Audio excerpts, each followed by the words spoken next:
দর্শক, ডাকসু নির্বাচনে চূড়ান্ত ফয়সালার আরও খবর নিয়ে আদালত থেকে যুক্ত হচ্ছেন সহকর্মী সৈকত সাদিক।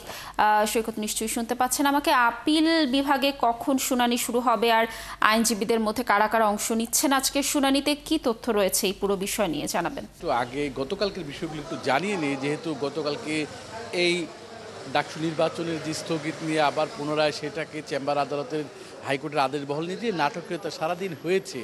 যেই শুনানিটা আজকে হওয়ার কথা ছিল, যখন ডাকসু নির্বাচনের শিবির মনোনীত যে প্রার্থী জিএস প্রার্থী ফরহাদ, তার যে প্রার্থিতা বৈধতা নিয়ে যে রিটটি করা হয়েছিল, সেটার কিন্তু আজকে মঙ্গলবার কিন্তু হাইকোর্টে শুনানি কথা ছিল। কিন্তু সেই শুনানিটি গতকালকে যেহেতু একদিন আগে নিয়ে যাওয়া হয়েছে এবং একদিন আগে শুনানি হয়েছে, আর গতকালকে যেহেতু যারা রিট করেছিলেন বাম জোটের যে একজন প্রার্থীর পক্ষে এক শিক্ষার্থী যে রিট করেছিলেন, সেই রিটে তিনি কিন্তু নির্বাচন স্থগিত চাননি। তিনি চেয়েছিলেন যে এই শিবির মনোনীত প্রার্থী যে তার প্রার্থিতার নিয়ে কিন্তু চ্যালেঞ্জ করেছিলেন। দীর্ঘ শুনানি হওয়ার পরে যখন হাইকোর্ট থেকে এই ডাকসু নির্বাচন 30 তারিখ পর্যন্ত স্থগিত করা হয়, তখন কিন্তু ঢাকা বিশ্ববিদ্যালয়ের যে আইনজীবী শিশির মনির, তিনি বারবার বলছিলেন যত দ্রুত সম্ভব তারা সেই বিষয়টি নিয়ে চেম্বার আদালতে যাবেন, মানে আপিল করবেন।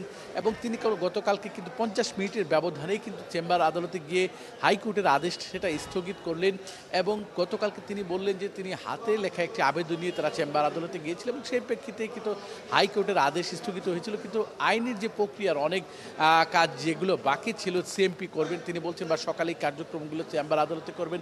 এবং চেম্বার আদালতের যে বিচারপতি ফারহা মাহবুব, তিনি এই সেটা নিজে শুনবেন না পূর্ণাঙ্গ আপিল বিভাগের বেঞ্চে পাঠাবেন, সেই বিষয়গুলো হয়তো আজকে সিদ্ধান্ত হতে পারে। আজকে এই বিষয়গুলো সিদ্ধান্ত হতে পারে, যেহেতু এখন পর্যন্ত শুনানি হয়নি।